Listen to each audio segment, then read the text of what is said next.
just by looking at the crowd, you can tell one school's student section came out in full force. It's the finals after all. Wheatland versus Rawlins in the girls' 3A state championship game. First quarter, Wheatland wearing the white. Mackenzie Hellbaum will dish the assist to Natalie DeReich, who will get the first 2 points of the game for the Lady Bulldogs. Rawlins would respond. That three is no good, but Madison Fournier will get 3 in a different way. Hoop and 1. She had a double-double, 18 points and 18 rebounds. The three-point play gives the Lady Outlaws a 3-2 lead. This is the 4th time this season that these two teams have played each other, so they should have the other team figured out by now. Hellbaum gets inside to add to her double-double totals, 19 points, 14 rebounds, and her team retakes the lead 4-3. And just in case they did not have each other figured out, a few reminders were served. Marissa Peterson was wide open underneath for the lay-in, and the defending state champs have a 1-point advantage at 6-5. But Rawlins is looking for their first title ever, and they were willing to go blow for blow. That's Katie McFarland standing on the line, so that only goes for 2. She contributed with 12 points of her own, and her team goes back up 7-6. Back and forth the seesaw went. This looks like one of the last highlights, and for the most part, it was. Someone kept forgetting about Peterson, but she didn't mind. Lady Bulldogs reclaimed the advantage, 9-7. The Lady Outlaws had their own game plans that worked. This is one that involved Kaylee Fedderson. Nice spin move, splits 2 defenders, hoop, and the hack. She would convert to put her team back on top 10-9. If there was one difference in this game, it was 3-point attempts. Wheatland only tried to go long range 6 times and connected on 2 of them. Hellbaum had 1, but it was enough for her team to lead 12-10 after the first 8 minutes. Second quarter, Rawlins would make a number of free throws to go back on top, and then Kaylia Ferris figured out that 15 feet was far enough away to get 2 more points. The ladies in red have a 16-13 advantage. This ended up being the best quarter from their point of view. Fournier was in the right place at the right time, and she comes up with the loose ball. Whistle, count it, she'll take it. Lady Outlaws has some mo, leading 18-14. Now, not many field goals were made in this quarter. In fact, Wheatland made none. All of their second quarter points came from the charity stripe. Fedderson plays for the other team, and she'll go through 2 defenders for 2 points.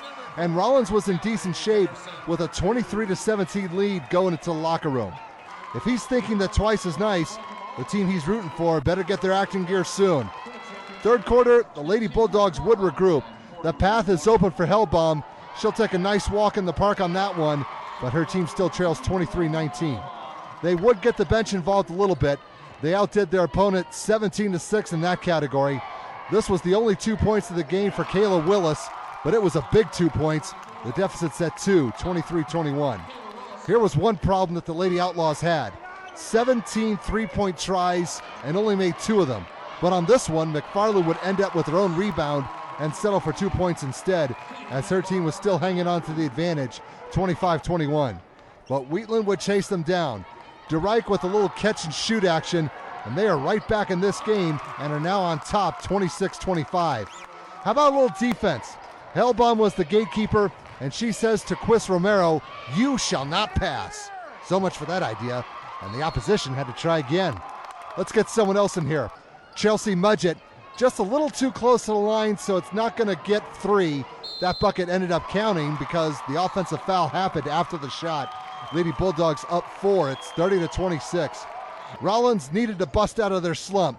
Too much on the first try, but Fournier was there to clean up the mess and put it away, and they needed that one. Lady Outlaws would eventually tie up the score at 30. This part of the game started to turn into a war, and in that case you need a bunker. Muria Bunker throwing up a bomb and blows one up. Wheatland was growling with a 33-30 advantage, but the opposition was not intimidated. No one decided to chase McFarland, and there's no sense in fetching that ball because it's dropping in for 3. This game's getting interesting. It's knotted up at 33 going into the final 8 minutes. Fourth quarter, Rawlins was ready.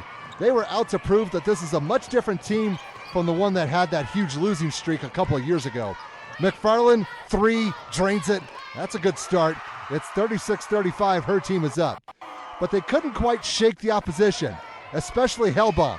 This is a sample of things to come later. That basket has the defending state champs within striking distance, trailing 38-37. Ladies in red kept trying and got a little sneaky. Romero draws the defense in. then finds Forney standing right behind him. It worked. Rawlins would go up 43-39 with about 3 minutes to go. But here's where the tide turned, and Hellbaum was the Lady Bulldog that got loose from her chain. She saw the defense coming towards her and got rid of the ball in time for 2 points. Her team is still down 43-41 at this point. A short time later, here she comes again. She wants to play fetch, and she'll throw the ball herself. We're tied again at 43 points apiece, and Wheatland would eventually go up by 2. But her teammates had another trick or two up their sleeve. DeReich's already digging up another basket, and the defense got there too late.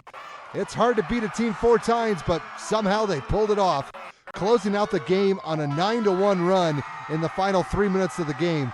The Wheatland Lady Bulldogs successfully defend their state title and denied Rawlins their first, winning the game 49-44.